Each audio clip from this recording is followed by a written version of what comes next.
I get it because I did this for years. You think that you just need to be better at time management because you always seem to be rushing and you always seem to be busy. You say to yourself, if I can just plan better, or I used to think if I could just move faster, or you could stop procrastinating, then you'll finally catch up and you'll finally get on top of things. Maybe you even say to yourself, oh my God, I just wish there were more hours in the day. But for spiritual entrepreneurs and those running an holistic business, this is not a time issue. This is a subconscious block that along the way we have normalized. So in today's episode, I'm going to help you shift how you see this so that you can stop running on adrenaline and coffee and start to feel that clarity and that peace and that presence that you're actually craving. So this is a really common story. I'll relax when all my emails are done, when the domestics are done, when the mortgage is paid, when I hit X many clients or X number in my bank account, when my wait list is full. We may as well say when every single human on the planet is healed and happy. But that finish line keeps moving. So if you are in the healing space and you organize any kind of client list, you will know that it's unpredictable. There is no finish line. There's always the client who needs to reschedule, who needs to change their appointment. There's those that can only come between certain times, the emergency appointment. So with so much love, we gotta stop waiting for the finish line.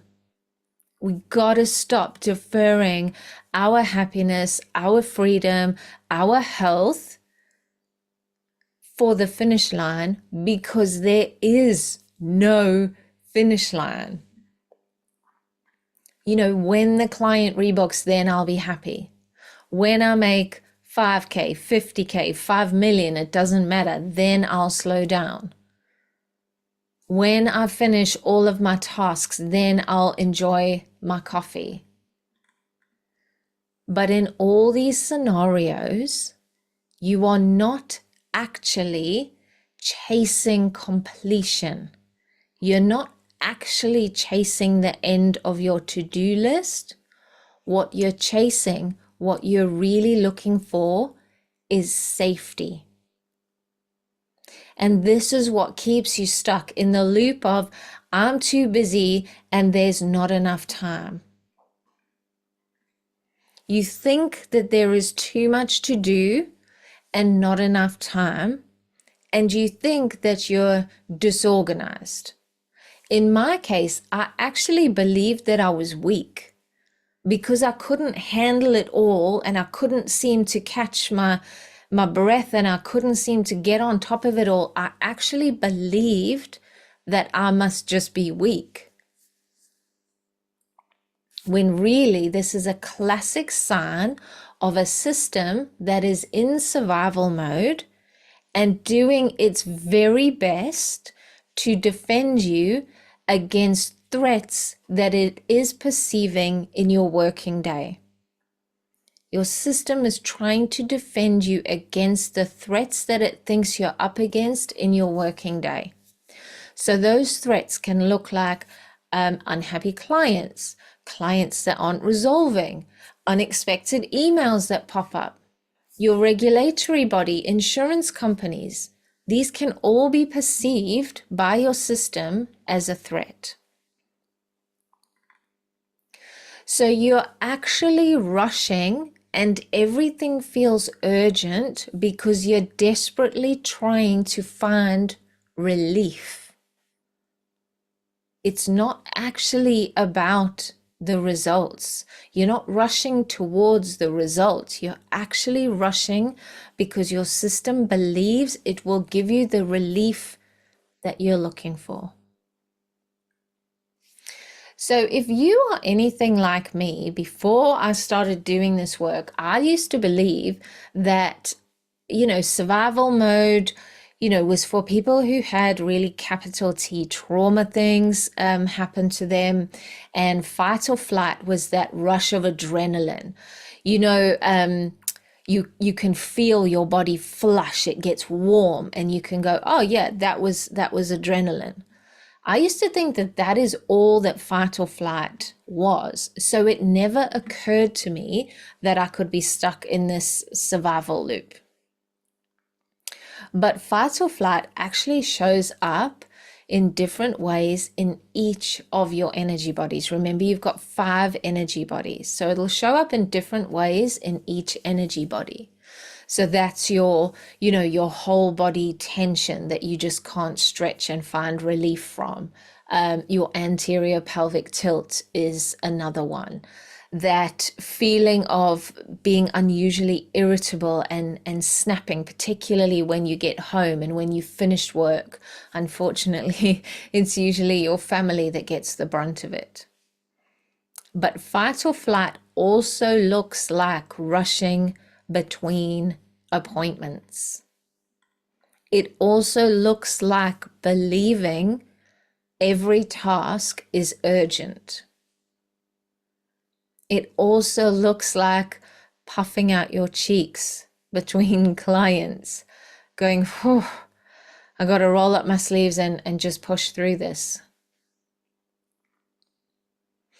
This is your nervous system trying to get you from the moment of threat to the moment of safety in the fastest possible way.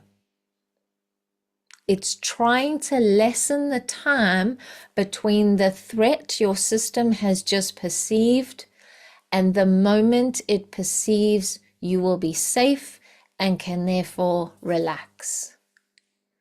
So your nervous system is doing a wonderful job.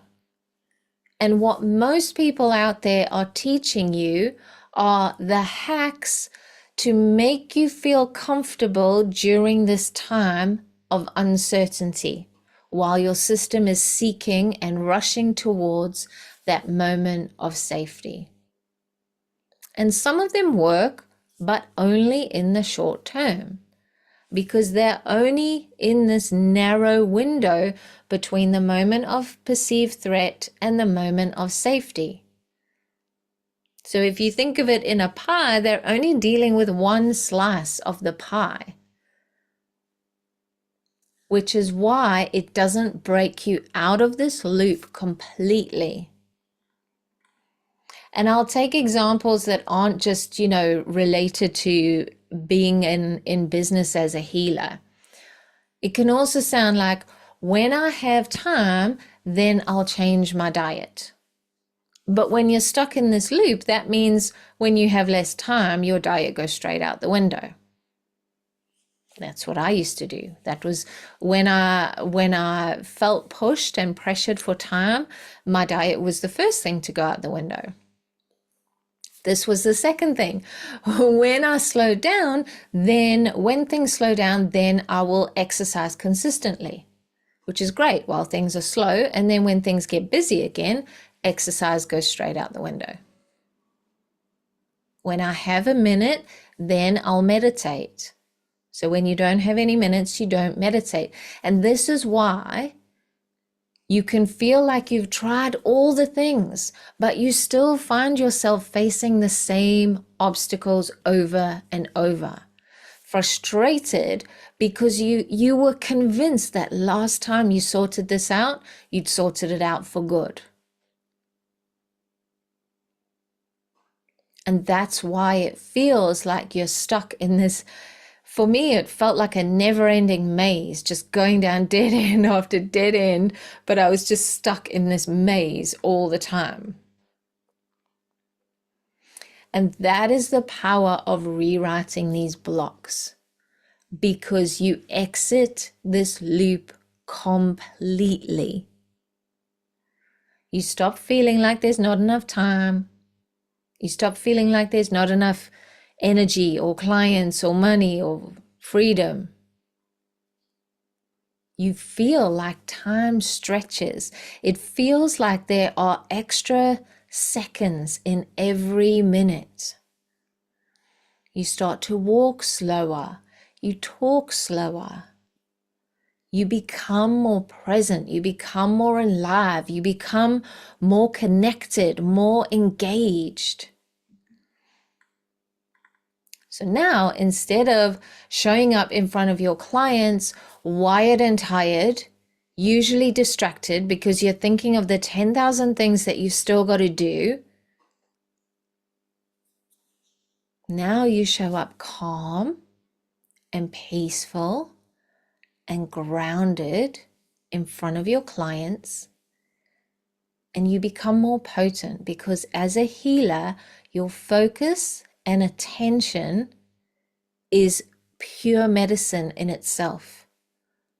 When you can give all of your medicine, all of your strength, all of your power, and transmit it to the person in front of you, that does all the heavy lifting for you. So you can start to enjoy your work again because you're not doing to, you are literally coded to heal people. Your only job is to slow down enough for them to be able to feel it. And then throughout the day, you're just gliding through the day, showing up, delivering your power, and then powering down. You've got time to write notes. You've got time for your admin. You're sipping coffee in the middle of the day. And you go home, there's still plenty of time in the day. You clock off, you've got the energy for your family, for your own body, for those hobbies that you stopped doing a while back. So when you embody, and I mean really embody your power, it does the heavy lifting for you. So it's no longer your brain doing all the work, all of the things you learned, all of the things you had to memorize, all of the things you've picked up along the way, making sure your skills and your technique is perfect, trying to get people the results that they want. When you literally embody the healing energy that your body is already coded for, everything gets much, much easier. Because your body is coded to heal people. It's literally trying to heal people around it all the time. And this is the new paradigm of healing, where you are regulated and fully resourced. You're well fueled, you're well nourished, you're well rested, you're overflowing with energy, overflowing with time, and you're the living embodiment of your work. And your business starts to support your body and not the other way around. So it's not actually about doing more or doing less or doing at all. It's about doing it from a different state, from a different internal state. So it's not that rushing, pressure, urgent, oh my God, I'm late, there's not enough time, how will I get it done? To just being fully present, trusting that everything is working out perfectly, trusting that you have what it takes, you've got what you need, and you've got more than enough capacity to now share it with more people in the world. Because again, your medicine in the hands of more people actually changes the world. But you don't have to run yourself into the ground to share that anymore. In fact, it works better when you are fully resourced. So this is the work that we do inside embodiment. We're not going to manage your time. We're not going to teach you to be better organized, get more spreadsheets. We're going to rewrite the part of you that is wired for urgency and has equated urgency with safety. As always, I look forward to connecting with you on the next podcast. DM me any questions. If you've got questions about embodiment, then, message me over there. And this is the time that you get to feel good. I already know that you're good at your job, but this is where we change your experience of being a healer.